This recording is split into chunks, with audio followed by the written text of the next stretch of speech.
Bem, boa noite a todos. Né? Eu agradeço o convite do Abilin, que nos foi feito. E eu confesso a vocês que hoje é a primeira vez que eu venho no Kardec. Depois de 28 anos como espírita, é a primeira vez que eu entro numa atividade espírita dentro do Kardec. Né? E nós tivemos, e eu sou nascido nessa rua, aqui na Floriano Peixoto. Eu morei aqui num período de 41 anos. Eu sempre quis, né, vir assistir uma palestra, um estudo, e nunca, né, me ingressei em outro grupo, né? Enfim, a vida vai e volta, né? E mais cedo ou mais tarde nós ficamos conhecendo, né? Bem, o tema que nós vamos falar hoje é um tema de muita necessidade a todos nós, né? Eu vou falar sobre um assunto que realmente vem ao nosso interesse, né? Nós temos uma certeza. Quando nós reencarnamos, nós temos a grande certeza de que um dia nós vamos desencarnar, né? Então nós nos ingressamos nesse plano físico, dentro de uma programação familiar, com as pessoas certas, no local certo, no tempo certo, né? Para passarmos pelas experiências, para tentarmos nos modificarmos interiormente, tentarmos nos melhorar. O nosso tema de hoje, eu vou falar sobre a propriedade, sobre a verdadeira propriedade, né? O que realmente nós podemos armazenar como bagagem que irá nos servir quando nós ingressarmos no plano espiritual, né? O mais importante é tentar transformar o túmulo dessa encarnação no berço de outra. Isso é que é difícil, né? Então, qual o objetivo de nós estarmos encarnados, né? Qual que é o objetivo de nós termos nascido em determinada família, determinado local, com as determinadas pessoas, né? O que realmente tem sentido em nossa vida, em nosso viver? Deus nos criou para sermos felizes na eternidade, né? Mas o que nós viemos fazer é colher o aprimoramento moral, como já o dissemos, né? Então, a história do cristianismo, se nós retornarmos a 2000 anos atrás, nós vamos ver que naquela época, a criatura, para ser cristão, muitas vezes, ele passava como um mártir, né? Muitos se entregavam até ao sacrifício da vida. Vocês estão me ouvindo? Muitos se entregavam ao sacrifício da vida, né? E hoje, para nós sermos cristãos, não é necessário nem o sacrifício da vida, né? Nem o holocausto do mártir. Nós temos que combater algumas coisinhas que nós temos dentro de nós, que é o nosso egoísmo, o nosso orgulho, a nossa vaidade, né? Então, onde se encontra a verdadeira propriedade, né? Quando nós realmente vamos enxergar a essência do que estamos vivendo, por que estamos vivendo, né? Para nos prepararmos para uma vida melhor, né? Havia uma princesa que ela tinha os olhos cor verde esmeralda, né? E seus cabelos brilhavam na cor dos trigais maduros. E a todas as noites ela chegava em seus aposentos, ela abria a janela, olhava as estrelas do firmamento e perguntava a si própria: poxa, como eu sou rica, tenho esta grande propriedade, tenho este lindo castelo, tenho tantos serviçais que me obedecem. Fechava-se a janela e entregava-se ao sono. Mas mal sabia a princesa que naquela noite, o plano espiritual, a espiritualidade amiga, havia lhe reservado uma tarefa, uma viagem a uma cidade no mundo espiritual. E logo aos primeiros momentos de sono, uma equipe de espíritos amigos, através de passes magnéticos, retiraram a princesa do corpo. E a princesa começou a dar os primeiros passos no mundo diferenciado, no mundo etéreo, sublimado. E ao seu lado estava o seu protetor espiritual. E ela se sentiu bem. Ela nunca havia visitado aquele local. E ela foi caminhando, caminhando, até que ela se deparou à frente de um lindo castelo. E ela pergunta, né? Meu Cicerone, a quem pertence este castelo, né? No qual o meu na terra mais se assemelha a uma casa de despejos. Minha princesa, este castelo é do seu jardineiro, respondeu o protetor. Mas não é possível, né? Eu sou tão rica, tenho um lindo castelo, tenho tantos serviçais que trabalham para mim, e o jardineiro é uma pessoa pobre. Princesa, é bom que saiba, ele é um homem pobre materialmente, mas é um homem rico de virtudes. É um homem que sabe valorizar a vida. É um homem que respeita a natureza, os animais, que respeita o seu semelhante. Cuida de uma mãe acamada há quase 30 anos. E além do mais, separa pequena quantia do seu pequeno salário para comprar remédios, alimentos e levar aos menos favorecidos, né? E ela fica um tanto confusa, mas ela continua a caminhada. Ela vai caminhando e vai começando a sentir um pouco de dúvida no seu interior, quando ela se depara à frente de um casebre. Ela se depara, ela pensa, mas ela já está com muita tristeza dentro de si. Mas mesmo assim ela pergunta, né? A quem pertence este casebre? E agora o seu protetor, com ar de melancolia, responde a ela, né? Minha princesa, este casebre é seu. É o que tens construído, né? Mas não é possível.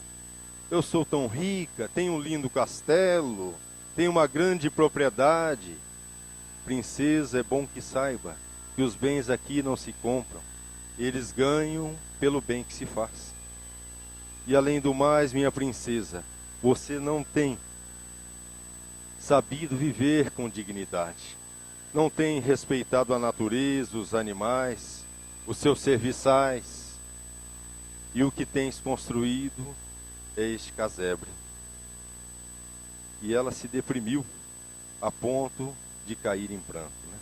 E a princesa começou a chorar, chorar, chorar, e seu protetor lhe deu toda a força.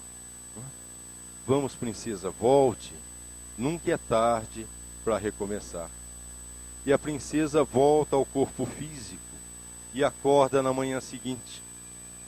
Ao acordar, ela vai até a janela, ela abre a janela, mas pela vez primeira, ela já pôde sentir o sol, sentir a brisa do vento no rosto, pôde reparar alguns pássaros que voavam, né? E ela volta para si e se pergunta, né? Espere, eu sonhei com meu jardineiro, né? E ela corre, desce as escadarias do castelo, já passa por algum serviçal e já os cumprimenta, né? Eles até se ficaram numa dúvida grande dentro de si. Poxa, a princesa, né? Nunca nos cumprimentaram. Ela dá a volta no castelo e vai em direção ao seu jardim. Em lá chegando, ela encontra um velhinho, um octogenário, cuidando de suas plantas. E ela chega e pergunta, né? Jardineiro, jardineiro, por favor, o que devo eu fazer para mandar tijolos de luz na construção de minha morada celeste no plano espiritual? Oh, minha princesa, não é tão difícil. Eu vou lhe ensinar. E ambos os dois se sentaram numa sombra, numa mureta do jardim, e o jardineiro começou a lhe fazer perguntas. Minha princesa, quantos pés você tem? Eu tenho 2, é claro. E quantos pares de sapatos você tem? Tenho mais de 150. quantos vestidos você tem, minha princesa? Tenho mais de 200, pois eu conheço a tantas meninas que vestem o seu número, que vivem aos trapos e farrapos por não terem o que vestir. Vem, minha princesa, eu vou lhe mostrar o que é a vida. E naquele instante, a princesa se tornara uma aluna daquele jardineiro que se tornou um professor. Né? E eles reuniram remédios, alimentos, doces, roupas e foram à favela. E lá chegando, a princesa teve uma grande surpresa, porque aquelas crianças esfarrapadas, maltrapilhas, vieram correndo e fizeram uma grande festa para o jardineiro. Porque na realidade, o jardineiro era ali a presença do amor. Mas a princesa não desistiu. Ela foi à luta e distribuiu um doce ali, um remédio acolá, um alimento, e quando ela menos esperava, ela estava sentada no chão, com uma criança no colo, ouvindo as palavras evangélicas do jardineiro, que falava de Jesus, que falava do amor, que falava da caridade. Mas pela primeira vez, ela se sentiu feliz, porque ela se sentiu igual aos outros. E naquela tarde, a princesa já retornara ao seu castelo um tanto que transformada. Né? Logo ao chegar, cumprimentou os seus serviçais, que também estranharam. Né? Poxa, a princesa está ficando louca. Né? E essa atividade do jardineiro com a princesa se passou por semanas, se passou por meses. Né? E lá continuaram indo a visitar os necessitados, a levar o alimento, o pão, a levar o remédio, mas muito mais, a levar o reconforto, a palavra, a doar o tempo. Né? Até que o jardineiro viera a desencarnar. A princesa, pelo professor que teve, continuou a sua luta, né, pela desigualdade, continuou a dedicar, a se doar, a doar o seu tempo àqueles que necessitavam, né? Até que um dia ela viera a desencarnar. E pela grande surpresa que ela tivera, aquele sonho de muito tempo atrás, né? Na realidade era verdadeiro, porque aos primeiros passos, né, a princesa, ela já se viu naquele mundo, daquele sonho lá de trás.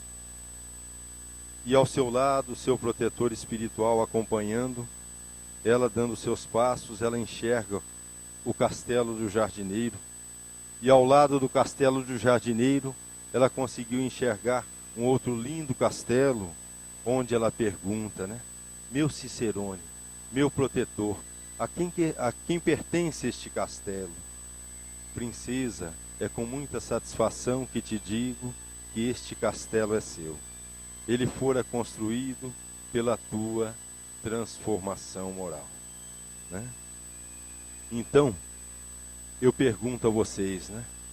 Hoje, para nós nos dedicarmos, hoje que nós aqui nos encontramos numa escola, porque a casa espírita nada mais é do que uma escola, um treinamento para a nossa vida lá fora. Né?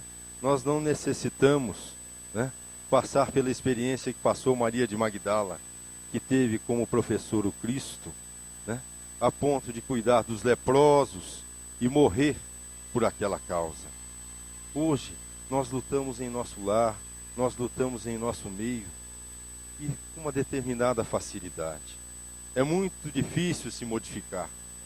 Geralmente, nós tentamos modificar os outros, mas nós nada temos a ver com os outros. Nós temos a ver conosco, né? Então eu pergunto a vocês, o que significa o patrimônio material para todos nós? Emmanuel nos responde no livro Vinha de Luz, no capítulo Somos de Deus, ele diz o seguinte, que todo o patrimônio material que nos circunda representa empréstimo de forças e possibilidades para descobrirmos a nós mesmos, enriquecendo o nosso próprio valor. Porque se o dinheiro é o sangue do organismo social, a prática do amor, a prática do espiritismo, a prática do cristianismo redivivo é a moeda que vem a enriquecer o espírito. É o preparo para a vida futura. Se a fortuna existe em nossos dias, é como prova, é como expiação, né? E eu pergunto a vocês, né? Jesus, quando encarnado, ele nos deixar o exemplo, ele nos citar o exemplo do auxílio através da esmola. É porque naquele tempo, naquele país onde ele vivia, não se conheciam ainda os trabalhos que as artes e as indústrias criaram depois, no qual se direciona a fortuna para o bem geral, né? E Fénelon nos afirma no Evangelho, né? Dai esmola, quando isto for necessário, mas tanto quanto possível, convertei em salário, a fim de que aquele que a recebe, dela não se envergonhe, né? Mas eu pergunto para vocês, né? A casa bonita, a mansão, algum dia impediu a aprovação? Será que o ouro sempre fez o homem feliz? Quem é tão pobre que não pode doar um sorriso? Que não pode ajudar um deficiente a atravessar uma rua? Que não pode conversar com um idoso? Que não pode brincar com uma criança? Que não pode orar por alguém que sofre? Que não pode socorrer um vizinho? Que não pode oferecer o silêncio pelo desabafo de alguém que necessita? Quem é tão pobre que não pode doar um recurso desses?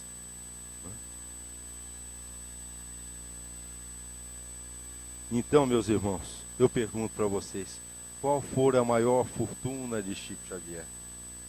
Um homem que podia ter tido tudo, né?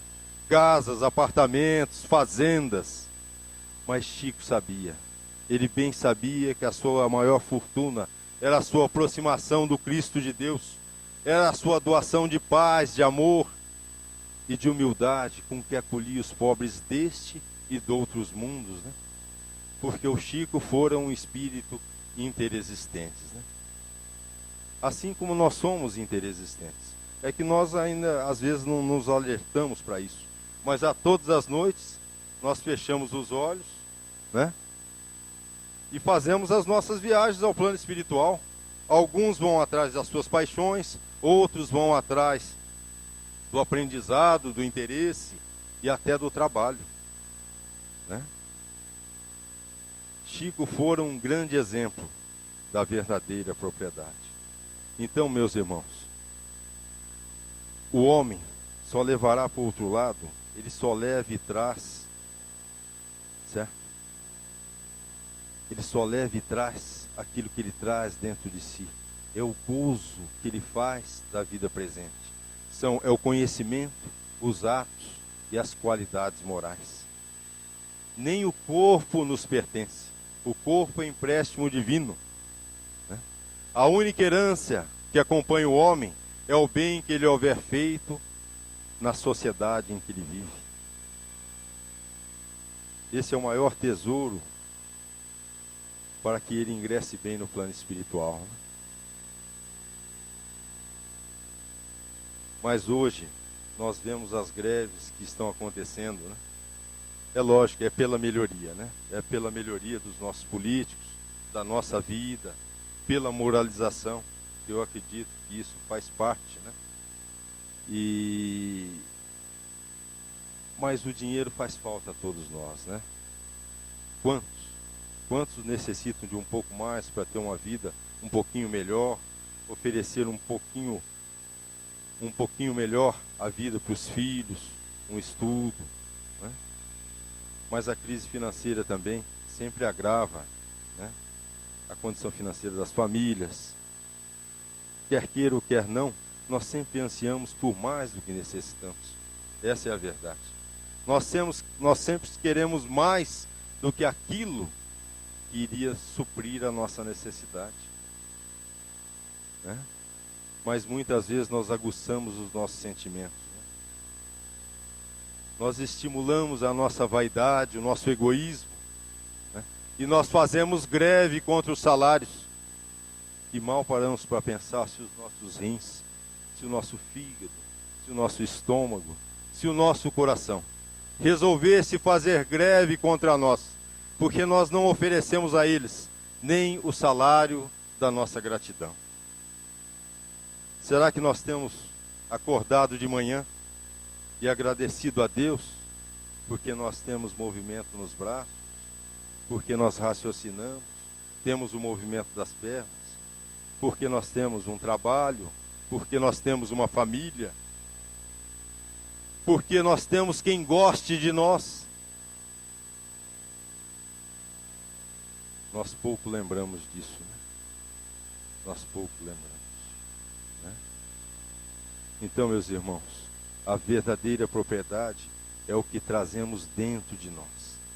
E vai depender de nós mesmos sermos mais ricos ou mais pobres, felizes ou infelizes.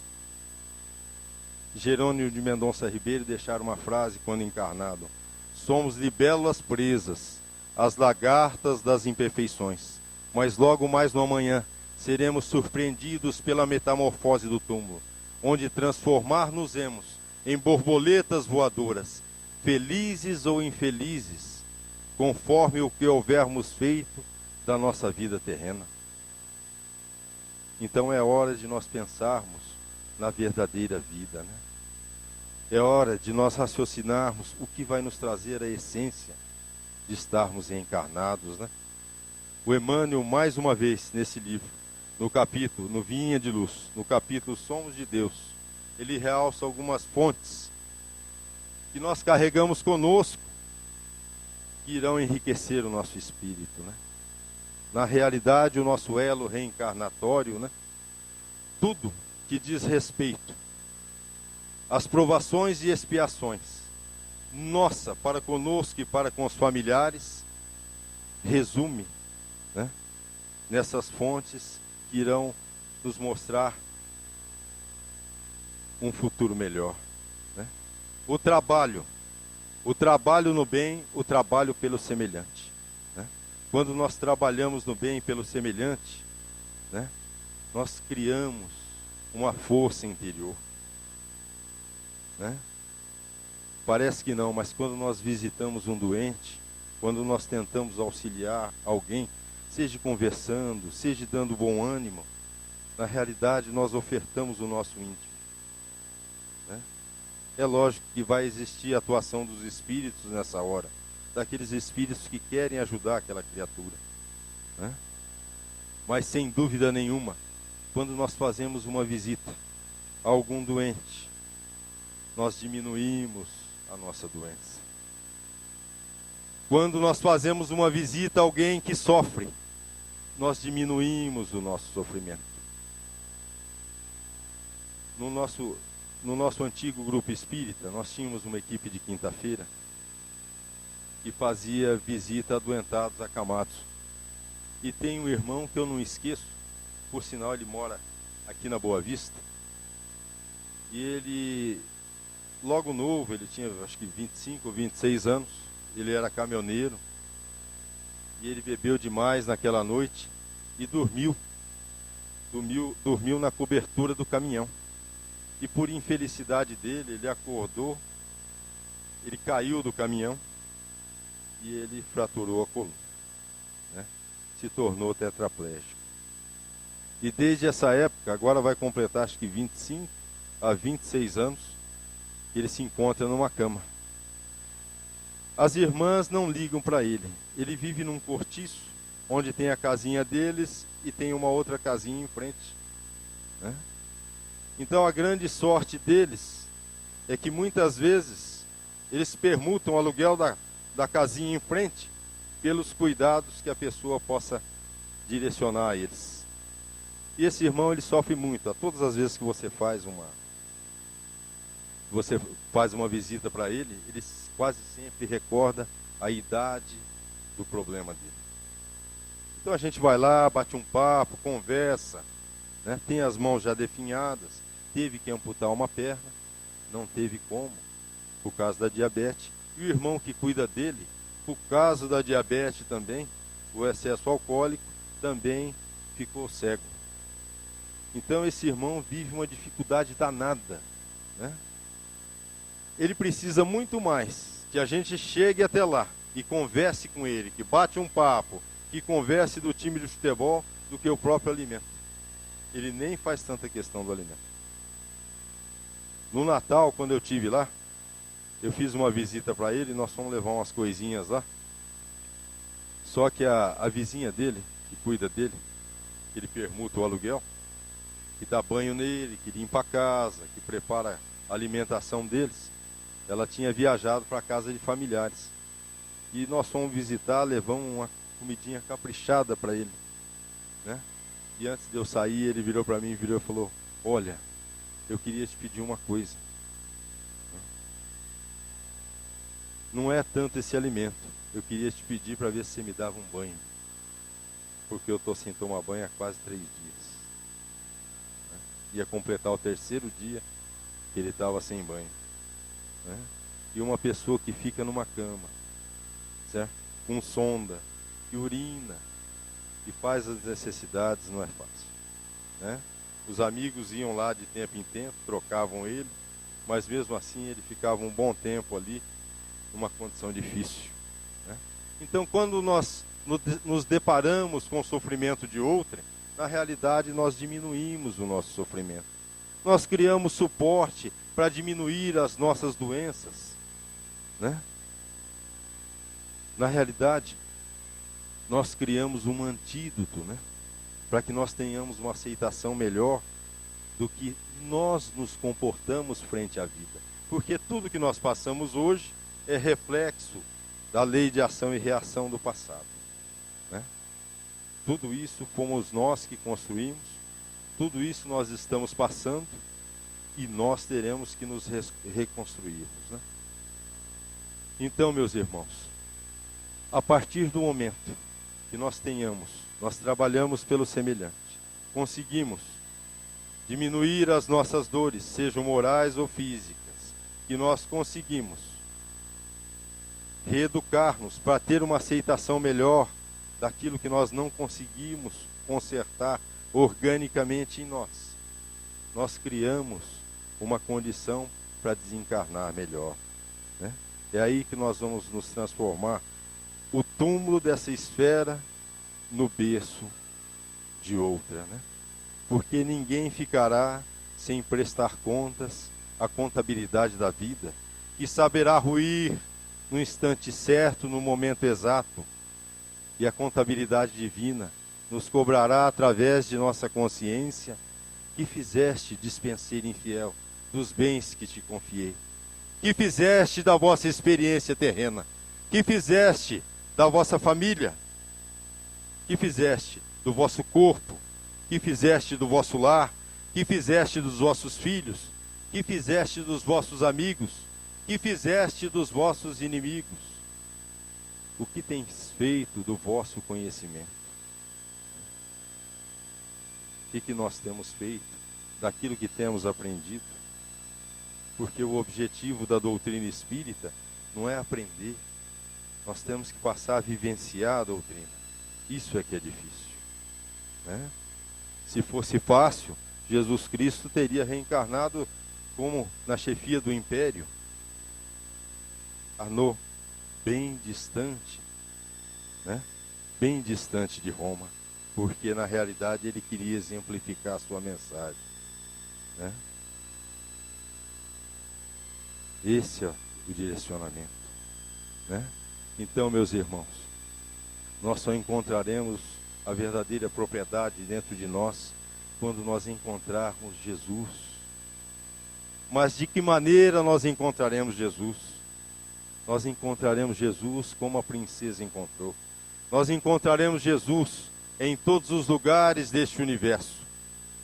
Nós encontraremos Jesus no sol, na natureza, nas bênçãos de cada dia, amando assim a natureza e os animais.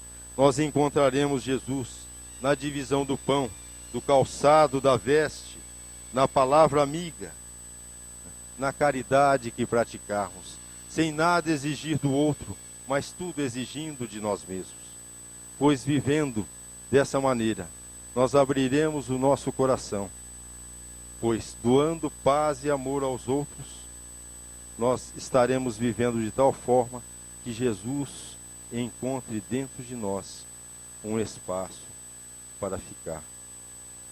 Porque nunca ninguém fora tão rico quanto ele, que não tinha uma pedra aonde reclinar a cabeça, que nascera humildemente num estábulo entre os animais, que viver humildemente com seu roupão, pouco falara, mas muito exemplificara. Quando nos pedir entendimento, lhe oferecemos a discórdia. Quando nos pedir o amor, lhe oferecemos o ódio. Quando nos pedir a água, lhe oferecemos o fel. Mas que se despedira deste planeta, deste mundo, entre dois ladrões, numa tarde de sol, numa lasca de madeira, num morro empedrado e triste. Mas nunca, nunca ninguém dera tanto à humanidade quanto ele, né? Jesus Cristo, né? E tem uma frase de Emmanuel que ele diz assim, ó: na vida não importa aquilo que temos, nem tanto importa aquilo que somos. O que importa é o que nós fazemos de nós. Que Jesus nos abençoe a todos. Eu agradeço.